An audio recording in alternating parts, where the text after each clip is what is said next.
Good. There we go. Yes.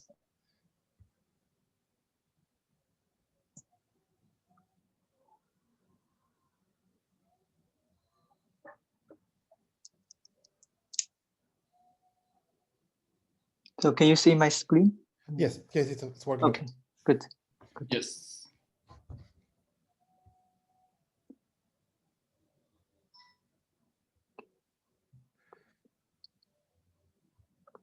Okay, I'll mute myself. So, tiny introduction. So it's a pleasure to introduce Zhengfang Wang from Universidad Stuttgart. So to talk about deformations of path algebras of quivers and relations. So, Zhengfang. Okay. Okay. Good. Yeah. Can you hear me? Perfectly. Okay. Good. Yeah. Thank you for the introduction, and also thank you for the invitation. And it's my great pleasure to give a talk in this seminar. And today I will talk about the formations of quivers with relations. Okay. So this is a joint work with Severin Barmeier. And yeah, you can find this paper in a preprint in archive with the same title. Okay. So here's the plan of the talk. So we have 5 parts, and in the first part, I will give a background and the motivation to this problem. And in the second part, I will give a quick review on A-infinity algebras and the molecular elements associated to A-infinity algebra. And in the third part, I will introduce a reduction system of quivers with relations. And in the fourth part, I will state our main results. And in the last part, I will give one example and one application. Okay. So yeah, let me start with the first part. So we start with an associative K algebra A here. And for simplicity, let's assume K to be a field of characteristic 0. And now we want to deform the multiplication of A in the following way. So like we denote by A star B. So if we take 2 elements A and B in the algebra A, and then we get we write we would like to deform in this way. So the constant part is just the original multiplication, okay? And then we also had at higher terms, it's parameterized by this t and the t squared and so on. So here t just the central formal parameter. This means t commutes with A, with any element in A, okay? And such that the new product is still associative. Okay, so this is for any A, B, C in A. Okay. So yeah, we would like to find this kind of star product, and we are also interested in like give a algebra A and how many star product we have in A, okay, up to some equivalence, okay. So yeah, for this, let me give 2 remarks. So first, so I define the star only for the element in A, right? Actually, we can by KT linear extension, we can get that. Then we can get a associative product in the formal power series with coefficients in A. So this means we look at, so the element in this space just looks like AI, TI, and the I from like from 0 to infinity. Okay, so this is the infinity sum, just the formal power series. Okay, so then we get the associative algebra here, right? And if we have a associative algebra such that the constant part just the original multiplication, then we should get that. Then we can deform, right? So then we can deform A, right? And also you will find this collection of maps, mu I, is just a map from the home space is a map from A tensor A to A. So here A is the tensor is over K, over the base field K. Okay, so somehow for this question we have to find a collection of maps, mu n, and satisfying this property.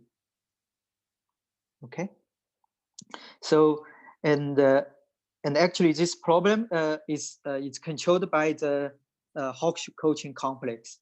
So let me give you the definition. So Hawkshaw-Coaching complex just is the following complex, and in degree 0 we put the algebra A, and in degree 1 we look at we put the all the k-linear map from A to A. So here this means it's over K, and in degree 2 we look at the k-linear map from A tensor A to A. So this the element, right? We are looking at like all the mu i's, right? We are looking at it's in here, okay? And in general, we in degree R we look at the k-linear map from A tensor R to A, and the differential is given by it's induced by the multiplication. Okay, so like if we have A here, and then we take element B, and then we look at the commutator. Okay, and similarly we can generalize this differential for this. Okay, and now so yeah, here it's important that I have to point out. So all the element mu I in here. Okay, so this is the key space. So this is in degree 2. Okay, and now we have a Lie bracket in this space. So this is the so-called Gerstenhaber bracket, and this bracket is of degree -1. Okay, because if you look at the following definition, so if I take element in say M in degree M, and the F, and we take element at G in degree N, and then we get element so this element in degree M plus M minus 1. Okay, and this is just the commutator and of this Gerstenhaber circle product. Okay, so this is not a composition in general. This is given by the following formula. Okay, so somehow F circle G is given by plugging the element G into F in all the possible way. Okay, so like fix I, and then we insert G from this position. So if you look at the tree, then we can, so this is the G, and then we set F, right? So this is F. Okay, so somehow we plug this G into F in all the possible way, and of course, there is some sign given by the Kuzu sign rule. Okay, so you will check this this bracket. So it's satisfy this bracket satisfy graded Jacobi identity, and it's also a graded skew symmetric. So yeah, this defines a graded Lie algebra. Okay, so this is the graded Lie algebra. C star AA. Okay, but here we have to shift by -1 by -1 is okay. +1, sorry, because we sorry, yes.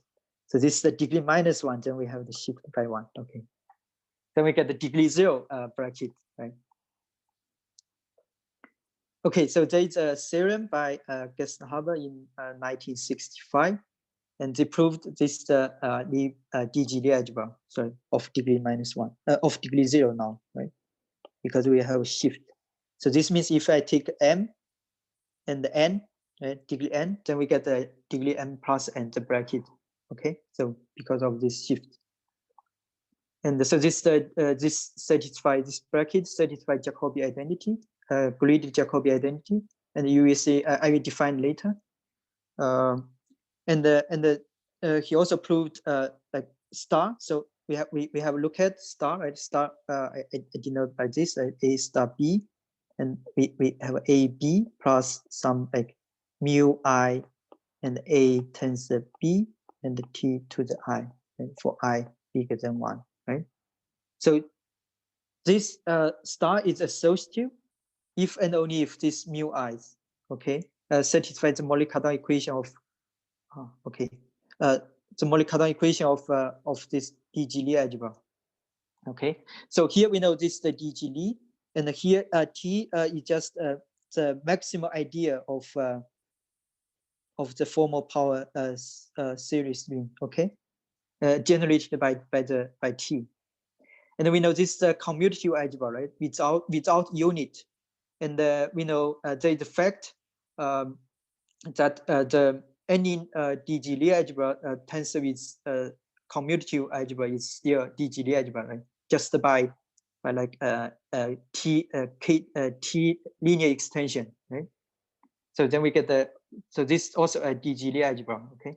And then so this data should be a differential in this ring, okay? So this we do KT linear extension. And similarly, this bracket is also we also have to do KT linear extension, okay? So this satisfies this one. So this means in order to find this star, it's enough to solve this equation, right? So it's equivalent, right? So yes, so in order to find this associative star product, it's equivalent to find the Molly-Cartan elements. I mean the solution, right, for the solution of this equation. Okay. Okay, yeah. Let me give you an example. So if we start with if we look at any Lie algebra, I mean ungraded, the usual Lie algebra, okay? Sorry, the usual bracket. Concentrated in degree 0, and then we can denote the symmetric algebra over G. So this means we take the quotient of the tensor, the free tensor algebra G, by this ideal generated by the commutator, okay, x tensor 1 minus y tensor x, and we also have the formal universal enveloping algebra. So this the free the tensor algebra, formal tensor algebra modulo this ideal. So this is the general ideal. So if there is no T, then it's an ideal, right? Defining the universal enveloping algebra. But here we add T, okay? The formal powers, the formal parameter T.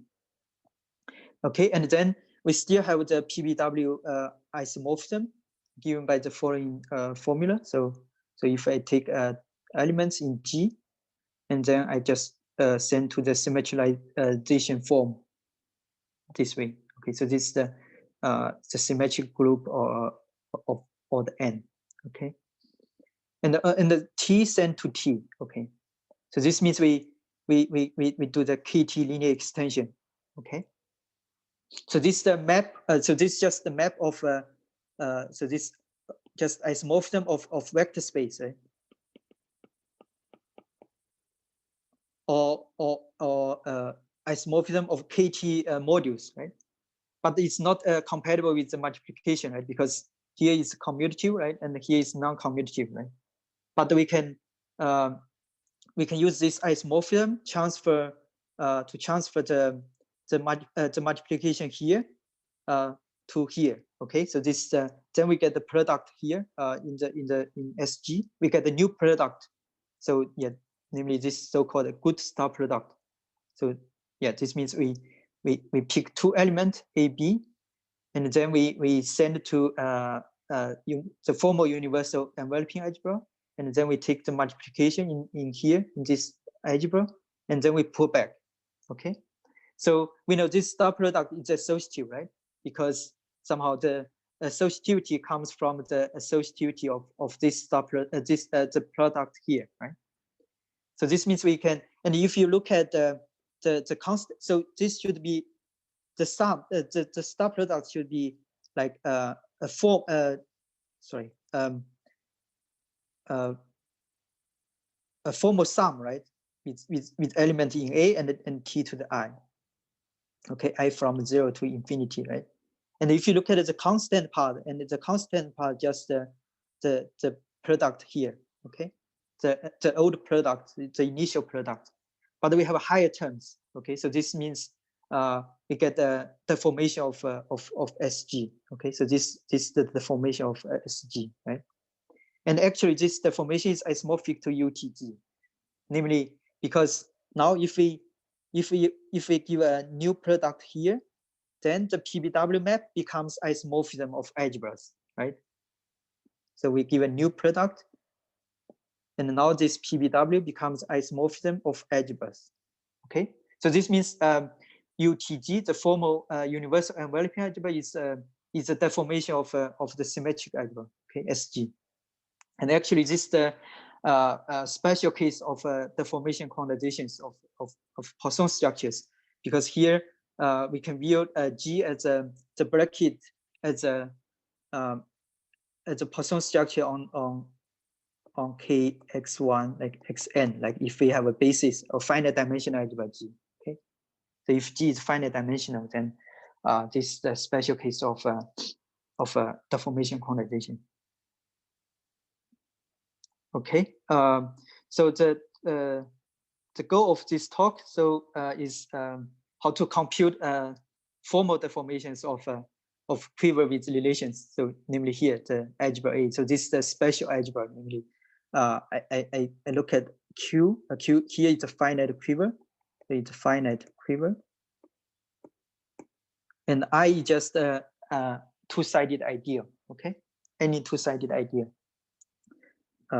Yeah, I suppose you know the quivers, but I can give you example like quiver looks like this, right? We have a vertex and the arrows.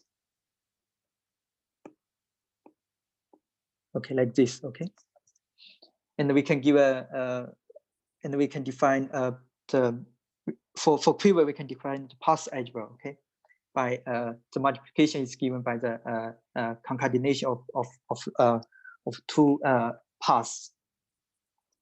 And the idea to study this question is we replace this C star A by a smaller complex. Of course, we can see here, right? Of course, we can see compute deformations. As I said, it's equivalent to solve the Mollet-Cardin equation, right? For in C star AA, right? But in general, this space it's it's very big, right? Because it's like we have to look at this space home A tends A to A, right? In general, this the dimension is big, so it's difficult to to find this mu I, the collection of maps. But if we have this if the algebra has this form, then we can find a nice smaller complex, but with L infinity algebra structure. And then we can, for L infinity algebra structure, we can also define the Mollet-Cardin space. So somehow we can solve the Mollet-Cardin equation for an L infinity algebra. And and actually in this case, the L infinity algebra, the Mollet-Cardin equation has a very combinatorial description. So that's why we can we can find this. Okay. So yeah. So for this, let me give a quick recall on L infinity algebras. So an L infinity algebra is just a graded vector space, and so it's a complex, and with together with some higher lip brackets here. Okay, we have like two brackets, and then we have 3 brackets, and so on. Okay, so for if I have n here, then this the map wedge n. So this means yeah, maybe we have to understand it as like G tends n, but this bracket should be compatible with the symmetric action. Okay, the symmetric group action.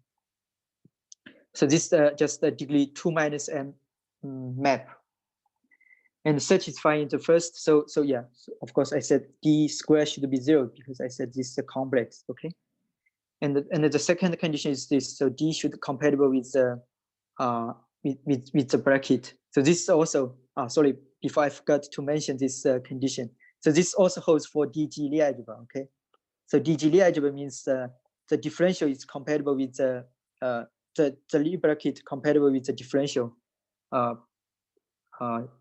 by this rule, the Leibniz rule. Okay, and then we also higher compatibilities, namely here, like if you look at this, the second one, and the left hand side is just the Jacobi term, right? This is a Jacobi term, but for L infinity algebra, the Jacobi identity fails, but it holds up to homotopy, so up to the third bracket here. Okay, so this you will see if we look at the cohomology. So if we look at this space with respect to the differential, then this just co-boundary, right? So this is a co-boundary. So this means the Jacobi identity holds in the at the cohomology level.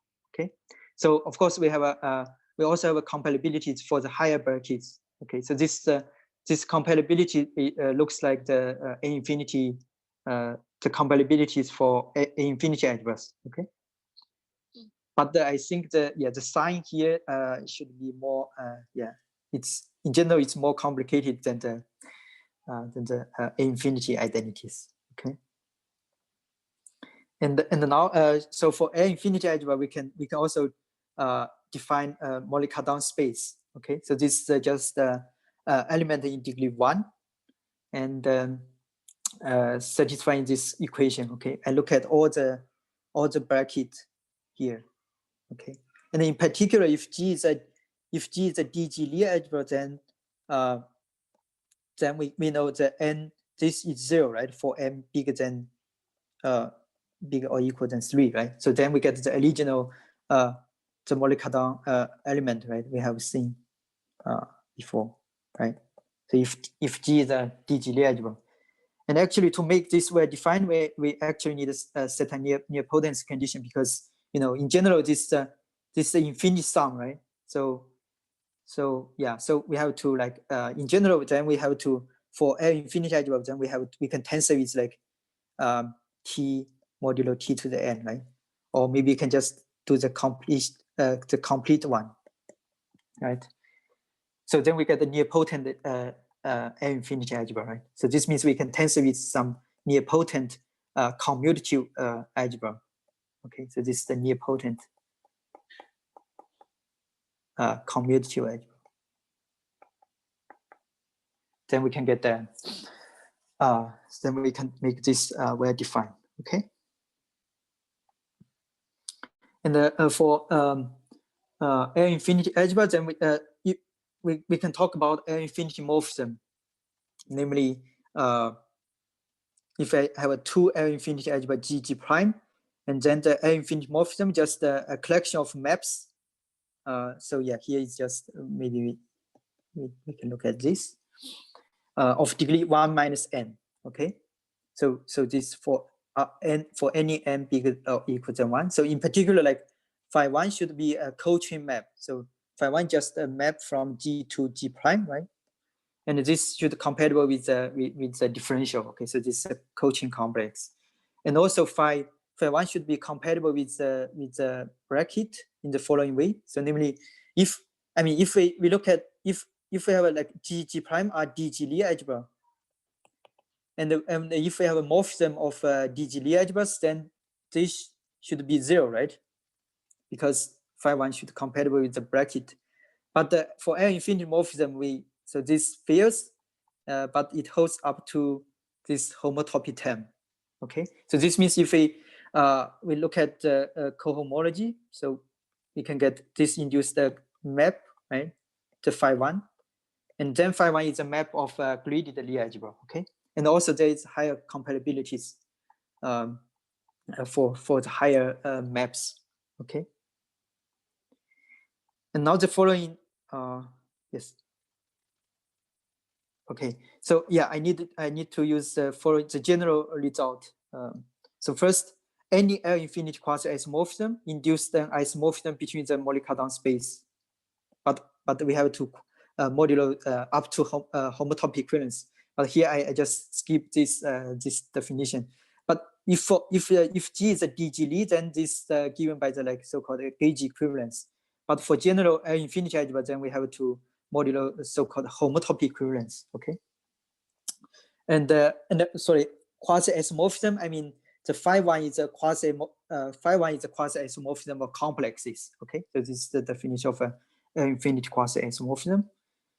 And yeah, so this is the isomorphism, and the isomorphism is given by the following formula. Okay, so I sent a molecular element here to this. So we look at this also infinity sum. So this means we have to assume G prime should be like complete or near potent. Okay. And actually there's also any formal deformation problem in characteristic 0 over the field of characteristic 0 is controlled by some infinity algebras. So if we have an infinity, if we have a formal deformation problem, then we should ask, so which infinity algebra controls these deformations? So I will give example later. Okay. Yeah. So any questions so far?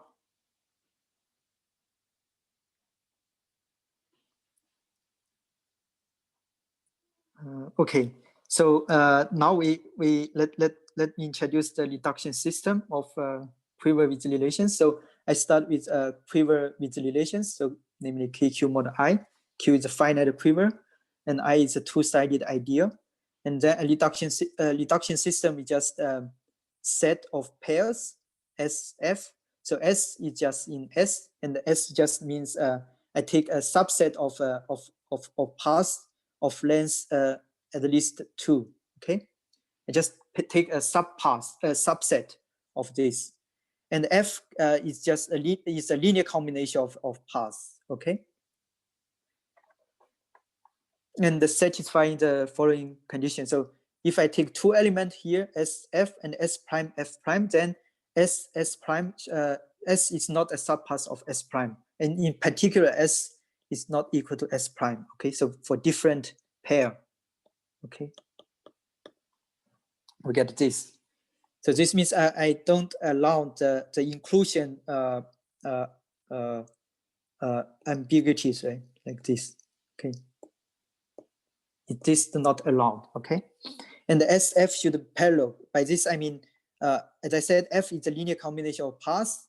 Then S and PI, so the summand here, have the same starting point and end point. So this means if this is the S, then PI should be start with the same vertex and end with the same vertex here. Okay, so this is the PI and this is S. Okay, and the PI, the paths PI here are irreducible. So this means like if I have a PI here, then PI does not contain any subpaths between S. So this is not allowed. Okay. And the difference should generate the ideal. Okay. Okay. So I think this is a very natural condition, right? And we also need the condition like R satisfies the diamond condition. So if by this I mean if every path in Q is in reduction finite and unique. So by this I mean reduction finite. I mean, so if we start with any path in Q, then we can replace, if it contains, maybe there's some subpaths contain S, right? And then we can replace S by Fs, then we get like this, right? So this the Fs, okay? So this F, okay? I replace by S by F. So I get the new path, and then we can do this repeat it again and again, right? So, but reduction finite means we after finite steps it should stop. Okay, so this is reduction finite, and the unique means if I have a path here, and maybe you can replace this S, or we can replace this S, right? So we have many ways, right, to replace, right? But unique means whatever we choose, we should get the same path, okay, at the end, the same linear combination of paths. I will give you example now. So yeah, so first monomial algebras are reduction. We can take for monomial algebra S here, so we can take the reduction system, just send S to 0, right? And the S here just means the minimal relation, okay? So this is just a set of paths, okay? No like linear combinations. And now we know this reduction finite, because so if we have a path and contain S, then we just send to 0, right? So, and it's also reduction unique, because every path we can which we can reduce, it should be 0, right? Like if it were S here, then it always go to 0, right? So this is the reduction finite. And also, if you look at the polynomial algebra, so this means one vertex with n loops, and the module is a commutative relation, right? So this is just the commutative algebra, okay? The polynomial ring, sorry. And now we can take a reduction system, send xj xi to xi xj for any I smaller than j, okay? So you know this generally is ideal, right? And you know, yeah, you can check, actually you can check this this satisfied diamond condition, namely it's reduction finite and unique. Yeah, let me give you an example here. If we look at this path, right? So we start with x3 and then do x2 and do x2 again and then do x1, okay? So this is the path. And then we know that, we know we can take, like here we have x3, x2, x2, x1, right? We can deform this, right? We can perform reduction for this one, or we can perform reduction for this one, right? Like here, right? We can replace x3, x2 by x2, x3, okay? And also we can replace x2, x1 here by x1, x2, okay? And for here, right? We can also replace like x3, x2 by x2, x3 here, or we can replace x2, x1 by x1, x2, okay? So yeah, similarly we can do this. We can perform reduction for this or for this, and at the end we get the same element, okay? So this is the irreducible path, right? Because there's no subpath containing S, okay? So this is a reduction unique and finite, and that we call this path, okay? This reduction called rightmost reduction. Yeah, I should write here. So this is called rightmost reduction.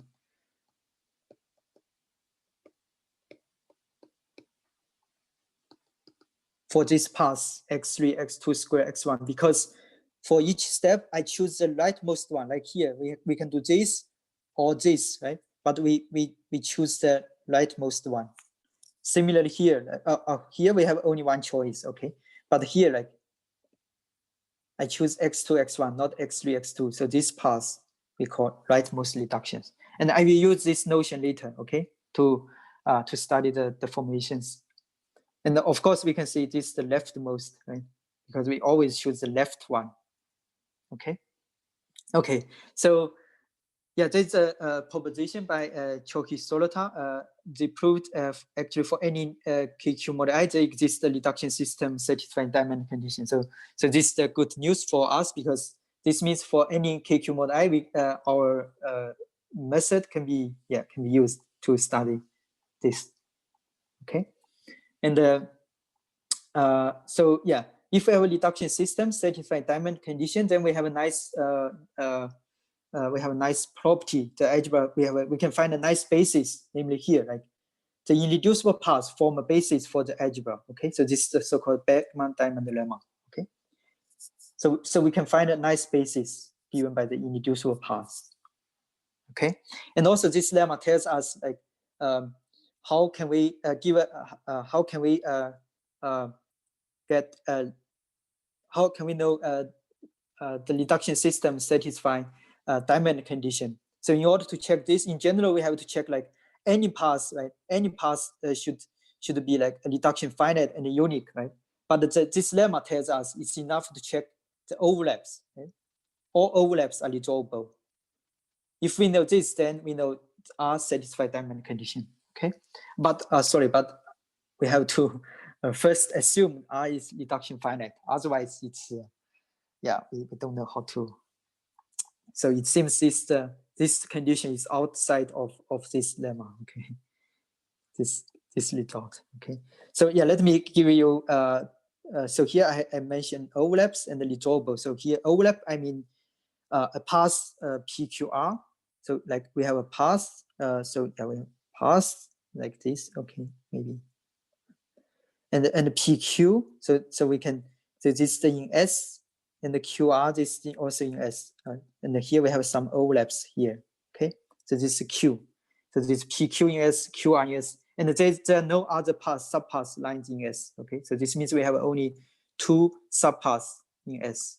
Yeah. Yes. For PQR. So PQR is, and the overlap PQR is resolvable means, so like here, if I have a PQR,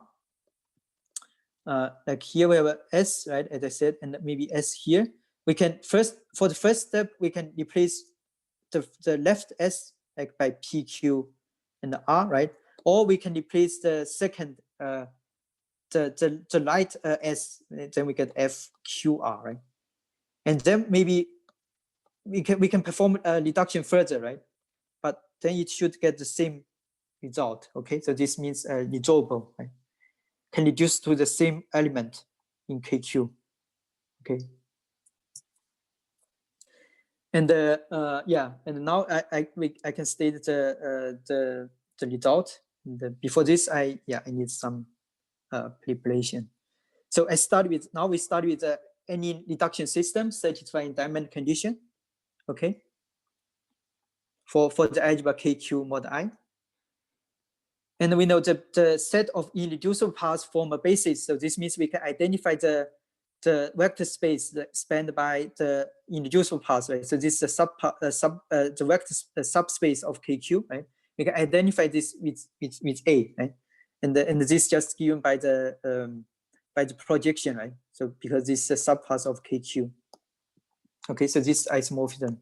And I need, sometimes I need the inverse, so I denote by sigma later. Okay, so anyway, so we can identify the as vector space, we can identify these two. And now we can for any G, so I take element from home K, so this home should be KQ0 bimodule. Okay, from KS to A, and so this means GI just element here. Okay, I take the formal power series. Okay, and then I can deform the regional reduction system here, right? By adding like terms here, right? Like T and T squared, right? And so on. Okay, so now we should understand GYS. So a priori GYS is just element in A, right? But we should view as element in KB. Okay, so somehow, as I said, here we have sigma, so we have to compose with sigma, right? Because the reduction system should be for KQ, right? Okay, so this means I take sigma composition with the inverse. Okay. Okay, and then we get like we say RG is a formal deformation of R if all overlaps are resolvable in this one. Okay, in the KQ mode, KQ the formal power series or its coefficients in KQ. So using the new reductions. Okay. So here we also have overlaps, right? Because overlaps are only depend on S, right? On S, right? So if we, for this new reduction system, if we can resolve all the overlaps, then we see this the formal deformation. Okay, so this is definition, and now we know. So we can ask which L infinity algebra controls the deformations, the formal deformations of reduction system. Okay. So now we know this the formal deformation, right? Because we know if T equals 0, then we get the original one, right? But if T, for arbitrary T, then yeah. So this looks like the deforming the multiplication, right? Okay, and actually this to solve this, we have to use the projective resolution. Okay, introduced by Chouhy-Solotar in 2015. So yeah, they construct for any KQ mod I, and yeah, sorry, the reduction system we are fixed. So we fix the reduction system, okay? And then we can get a natural projective resolution given by the following form. So this is the KQ1, okay? And so here all the tensor is over KQ0, okay? So yeah, over the vertices, okay? The semi-simple subalgebra of A. And here KS, so it's just S, just the S in R, and S3 just set of all overlaps, right? Because I said S3 overlaps just means this, right? We have a PQ and so this in S, this in S, and no other subpaths in S. So we look at all these paths, okay? So this is our S3, okay? And for deformations, it's enough to know these terms, okay? So actually, it's enough to know these 3 terms. So this only, yeah, for formal deformations, okay? But in general, we have to, like for infinite deformations, maybe we have to know the higher terms, okay? So yeah, let me give a remark. So for monomial algebras, if I comes from like S, then this coincides with the Barmeier resolution, okay? And now we know this, so this also, we can take the dual, right? And we get the complex and this complex. So here, yeah, let me remind you this home now, just home over KQ0 bimodule, okay? And now, yes, so we get this complex and which computes Hochschild cohomology, right? And remember, let me remind you, here we have a GI, right? GI lies in home KS2A, right? And here we also have a home KS2A in the complex, right? So this means, remember, for Hochschild coaching complex, we have a home A tensor A to A, right? And all the formal deformations lies in here, right? And now we have the formal deformation problem for of reduction system, and we know the element, right, lies in here, right? GI lies in here. So actually, we can compare these two complex, okay? So yeah, later I will give you the actually there is L infinity quasi-isomorphism, okay? So actually, we can construct L infinity algebra on this complex, and the Mollet-Cardan space lies in here. So that's why we have a GI in this space, okay? Okay, so good. So in order to introduce the main result, I still need one more notion. So namely combinatorial star product on A. So this just means if we start with 2 paths, and I perform rightmost reduction on this path using the new reductions. Okay. So this means like if I take element AB and I take the introduce the form, the normal form, namely, remember we have a KB isomorphic to A, right? And for any element in A, I can find the normal form, sigma A, sigma B. So this just give a path like here, and A and B. And now we perform maybe some of them in S, right? Like this, sorry. And I perform reduction for the rightmost one using G and F, okay? So this perform rightmost reduction on sigma. And yeah, I'm not sure I have time to, yeah, but let me give you an example here. So I look at the polynomial algebra, okay? So this is just polynomial algebra. And then we look at G, send x2, x1 to x3t, like here, right? G should be a home from KS. So this is our S, okay? And then we have x2, x1 send to x3, and we also x3, x1 send to x2, and x3, x2 send to x1. Okay, so this is the element in the in home in here, right? But only with the linear term. And now we look at the rightmost. Let's try to compute this star product for this element. Then we put x3, x1, x1, right? And now we choose the rightmost one. For this one, we can replace, we have no choice, right? We have only this one. So we replace x3, x1 by the original one. So we get this, right? So we replace x3, x1 by x1, x3. So this is the original F, but we also have the new one, right? So we replace x3, x1 by x2 here, okay? So we get 2 terms. And now for this term, we choose the rightmost one because we can choose this or this, okay? So rightmost reduction means we choose this one. And for this, we can replace by x1, x3, we get this, right? Or we can replace x3, x1 by x2, t here, right? So we get these 2 terms. Similarly, for x2, x1, right? Here we choose the rightmost one because, yeah, here we have this and this. We have 2 overlaps, 2 elements, yes. We replace x2, x1 by x1, x2, or we can replace x2, x1 by x3, okay? And then we can do this further, and then we get this term, okay? So at the end, we get this. So this is the star product for this this 2 elements, okay?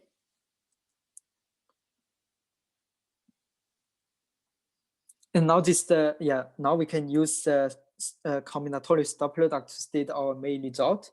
So as I said, there's L infinity algebra on the new smaller complex, and actually there is also L infinity quasi-isomorphism between the L infinity algebra and the DG algebra, okay, DG Lie algebra.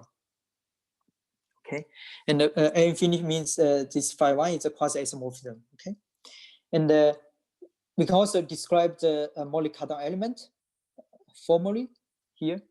So G is a Mollet-Cartan element if and only if the following condition holds. So this means we have a PQR overlap. Remember, we have PQ in S and QR in S. So we can split them, and then we do the combinatorial star product for PQ first, and then with R.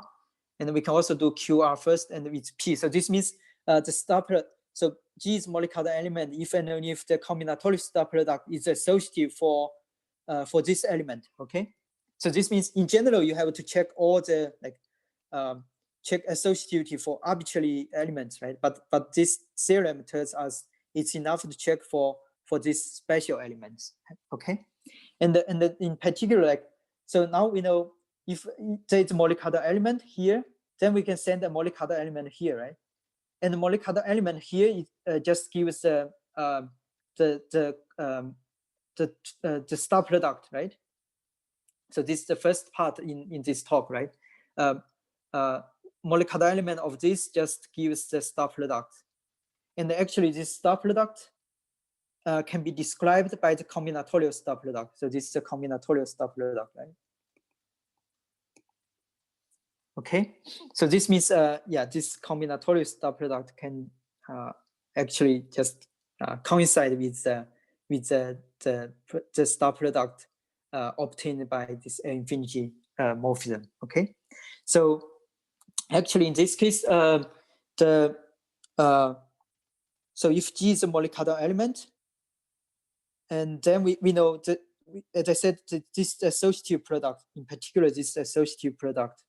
Okay, the combinatorial star product is associative, and actually this algebra can be described as a new quiver with relations in this way. So this looks like the good star product, right? As I said in the first talk. So we have like SG here, and this together with the new product is just the universal enveloping algebra. So namely here it's similar. So it's analog, right? So one side we can use old underlying vector space, but we have to use the new product, or we can change the relations. Okay. So we have so actually this isomorphism as deformations. Okay, not only as algebra isomorphism.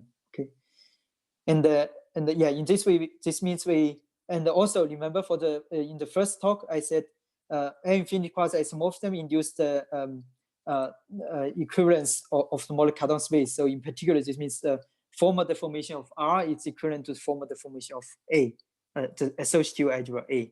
So this means in order to construct the star product, it's enough to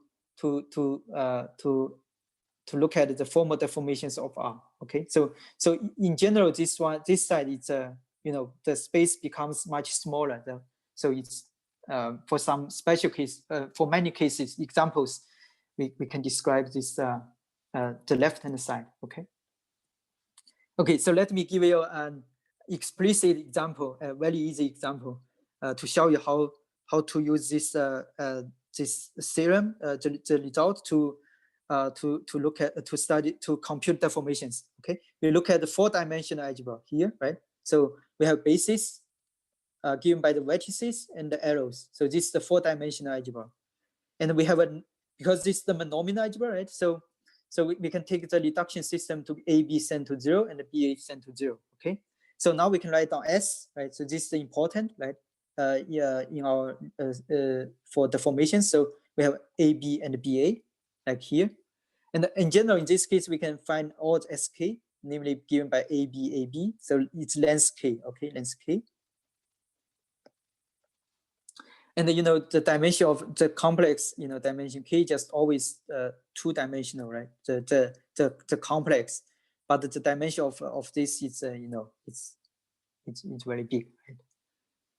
And now we so remember, in order to find a reduction system, deformations, we have to find describe this space, right? And here, so remember this home over KQ0 bimodules. Okay, so if you look at this space, so KQ0 bimodules, and the AB, the irreducible paths parallel to AB only like AB, so only E1, E0, right? So we have only E0, which is a parallel irreducible path and parallel to AB. So this means we have no choice for G except this. Okay, and similarly BA, we look at we find all the irreducible paths parallel to BA, and in this case we only have the E1. Okay, so then we have to give a parameter. We have to decide the parameters, right? Of course, in general, we should have like infinity sum, but for simplicity, I just look at the linear term. Okay, in general, here we should replace T by any element in T. Okay, like with T squared and so on, right? Okay, now so this is the form of the like the possible Mollet-Cardin element, right? And now, so then we have to use our results. So we have to check G is Mollet-Cardin element. So to do this, it's enough to check for the overlaps, right? Because S3 now we have ABA and BAB. Okay, so then we have to look at the combinatorial star product is associative for this one. So now for this we get like AB. So we use the original product. We get 0, right? Because AB is 0 in the new algebra. And now we use the new one. Then we get lambda E0T. Okay, and then E0 is still idempotent, so we get lambda AT. And for this side, we have a BA, right? We can replace BA by the original one. We get 0, and then we also replace by the new one, so we get mu E1T. Okay, and the E1 is still idempotent, so we get mu AT. So this should be equal, right? Because it said this should be associative. So then this means lambda equals mu. Okay, so this means if and only if lambda equals mu.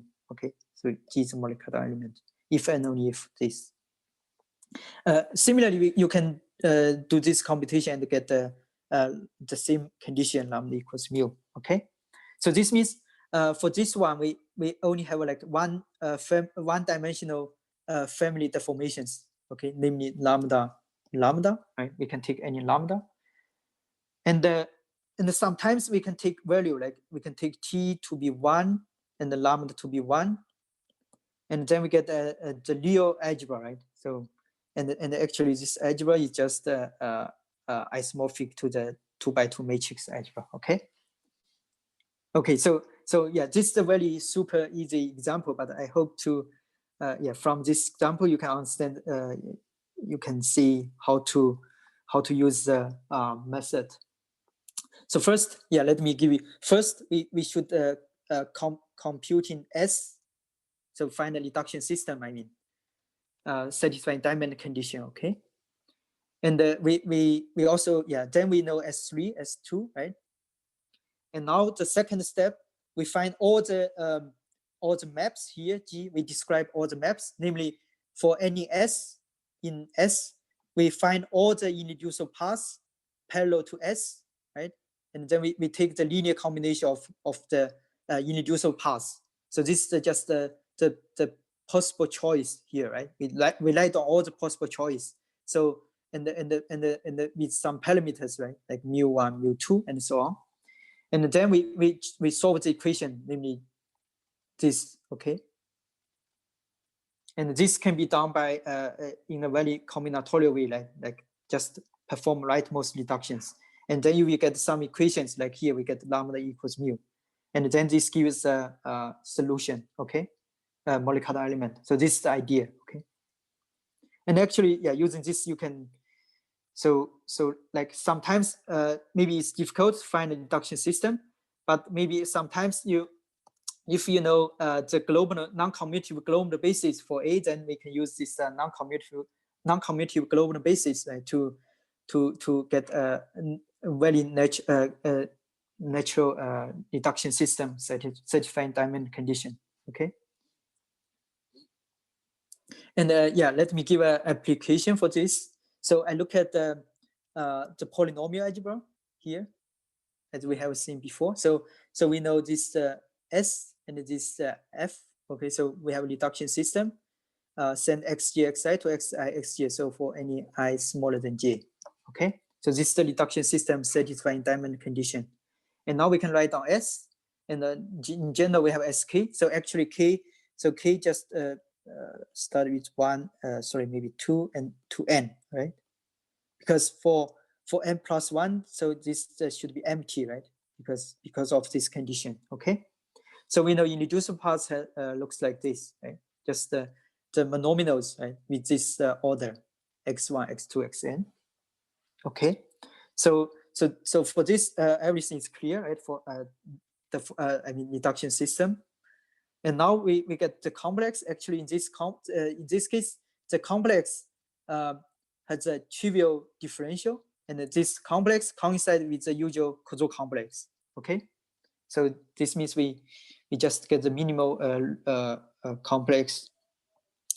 And actually, so it seems from here, it seems we get nothing new, right? Because we just get a Kozo complex. But the idea using the method, we can get some interesting thing, like if G here is so here, but we have L infinity algebra. Yeah, let me point out this. In general, here the usual Kozo complex we only have like a Skelton bracket, right? We get this just like graded Lie algebra, but but here we still have L infinity algebra. Okay. Why is the differential 0? You can compute this because I haven't given the definition of differential, but this just by computation, yes. Okay. By using the paper, the definition in Chouhy-Solotar's construction, yes. Okay. Yeah, and now so I look at this element, right?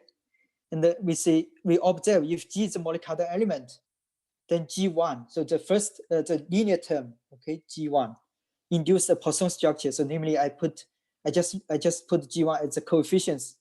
So namely, if you are not familiar with this form, you can say, okay, we just get a Lie bracket for the polynomial ring. So this just send to G1 xj xi, okay. Yes, and then sorry, not maybe not. Yeah, it's bracket. Sorry. Yes.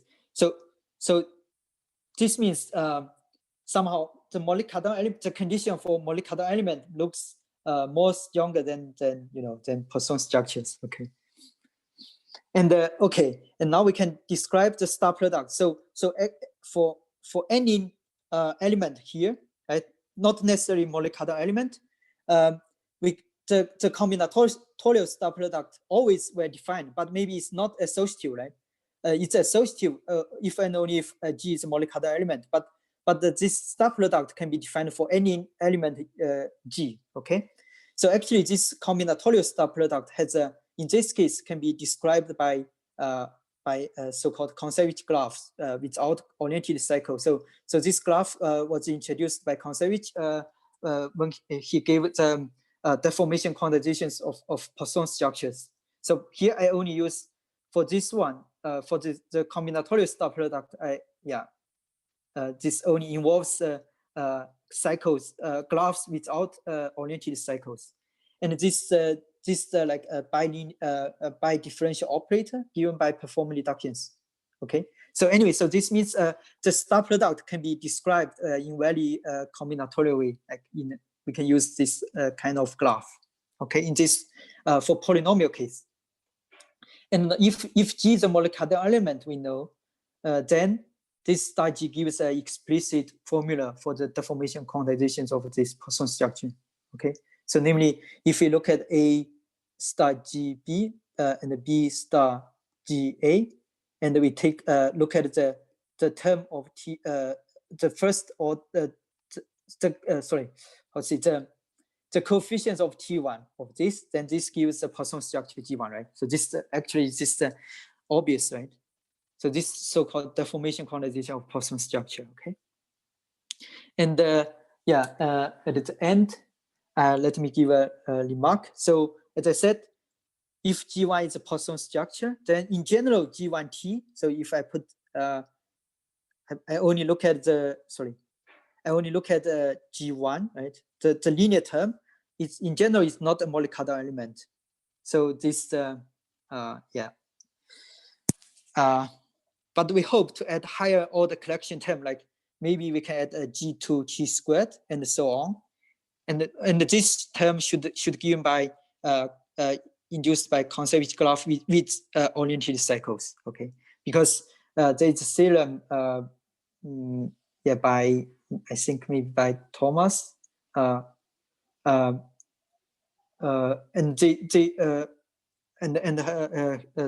many other people.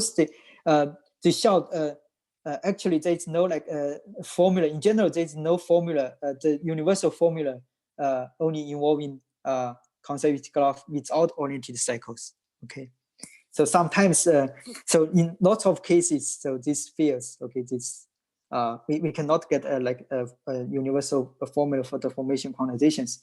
So this means the conservative, we have to use conservative graph with oriented cycles for this collection term, and then we can get a molecular element. So this is our hope. So we think, yeah, for some specific examples, we know how to add these higher terms, but we have no general formula for this. Okay, yeah, so I stop here. Thank you for your attention. Thank you. Yeah. So any questions?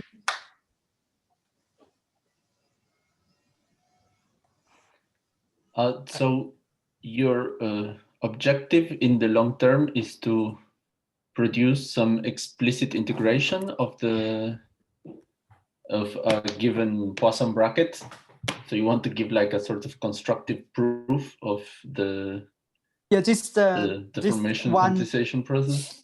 Yes, this is the one aim. Like, you know, for the, of course, Conservich gave a formula, right? But in the formula, there's like there's a coefficients, right? The coefficients it's given by the integral of some forms, right? And it's not clear whether it's rational or not, right?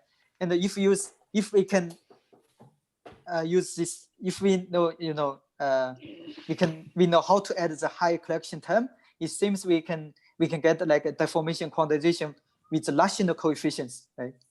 Because the combinatorial star product does not involve any like strange coefficients, right? And just like integers, right? Yeah. So this is the one goal. This, yeah, I need more time to think about this. Kimei? Yes. Can you put again the first theorem you showed with the equivalence? The first, the first main theorem with the equivalence between. Okay. Here, right? Yeah. Yeah. I was curious about what's the relationship of number 2 with you can have like a notion of a deformed reduction system. Yes. So you started with your reduction system that was like verify all the hypotheses of the reduction uniqueness, and then you can deform it with the this. Yeah. Right. And this condition that the number 2 is very similar to being to asking that the deformed reduction system still verifies the Diamond-Lemma conditions. Right, exactly. So if you look at this formula, right? So this just means the overlap is resolvable, right? In the formal sense, right? Yeah, but it's resolvable in a very particular way. And yes. But you know, if you look at if you look at the Bergman-Diamond lemma, so the lemma says we can choose any reductions, right, to get this, right? But if it exists, then you know we can choose anyone. So this means it's enough to know, you know, it holds for this special one, right? Okay. So this special one will imply that any like here we can replace the rightmost reduction by leftmost reduction, right? Mm-hmm. So we can replace this star product by like leftmost reductions. Yes. Okay, thank you. Yeah. So it seems we only have 2 choices, right? Like if we start with the path, either we can do like a leftmost one or rightmost one, right? Of course, we can choose middle, but in general, it's difficult to describe, right? Yes. So it seems these 2 guys are special, right? The left one and the right one. So this is like a bounded one, right? And in the middle, you have many other reductions, right? Okay, and in this, the first part of the theorem, so this the number 1 there. So the L infinity structure on the complex P comes from using a comparison map. Yes, exactly. So we can compare the 2 projective resolution here. Here we have a projective resolution given by Chouhy-Solotar, and actually this we can get an injection to the bar complex. We have this injection, and we also have surjections, and also we have a homotopy term here. So then we can transfer the DG Lie algebra structure on C star A to the smaller complex and get A infinity algebra. Yes.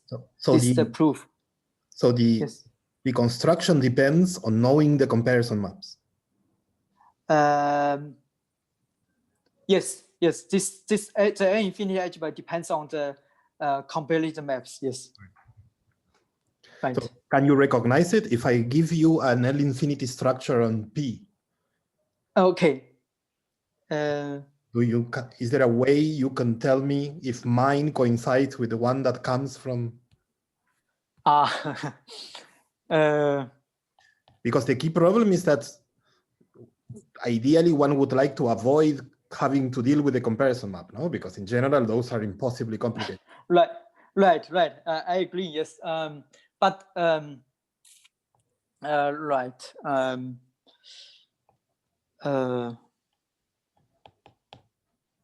Yes, but all the L infinity algebra should be L infinity quasi isomorphic, right? Yep. I have no idea for this. Yes. So it seems we have for this construction we have to this L infinity algebra depends on the comparator maps. Yes. So you obtain it by using the deformation, or I don't know what the deformation lemma, to move the L infinity structure on the Gersten-Haber complex to the other one. Yes, I use the homotopy transfer theorem. Yeah, that's it. Okay. To transfer the DG Lie algebra Hawkesbury-Coaching complex to the smaller complex. Yes. So all these work in characteristic 0 then. Yeah, this for this only works on the field of characteristic 0. Yes. Okay. Right. I have one more question. Yes. So do you use anything particular about path algebras, or would your constructions work with a similar resolution for like in a more general setting? If you have like a reduction system, you have overlaps, you have a complex, can you like carry the same constructions, or use very particular things about path algebras?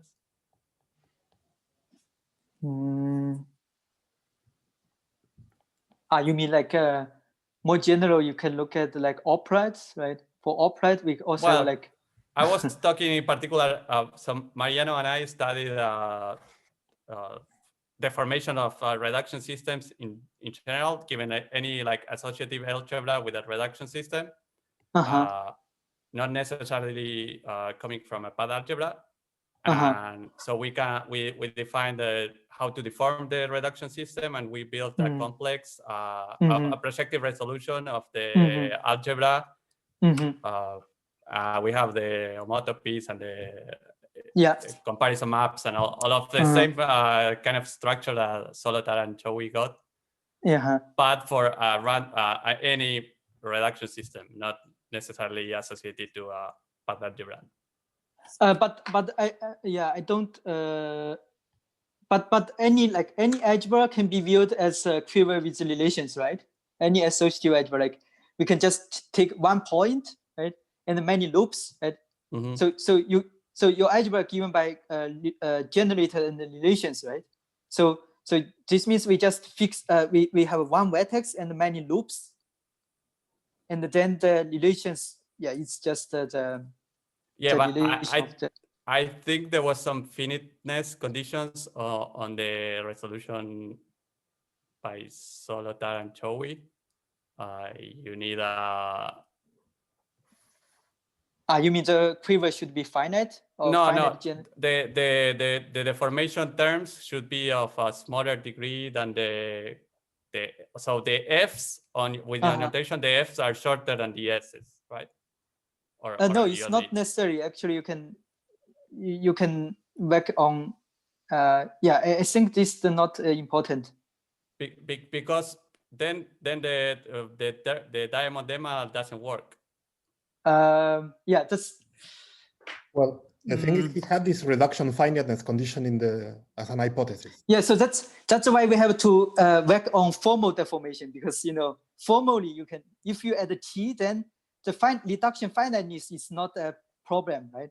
Because when we perform reductions using the new reduction, you add the t, right? The power of t increase, right? So that's why we have to look at formal deformation. Right? So I mean, you put f in general, you have s sent to f, but sometimes you can put f with t, right? And then this t can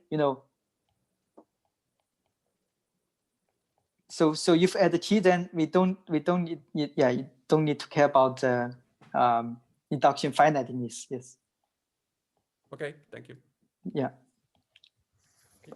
More questions?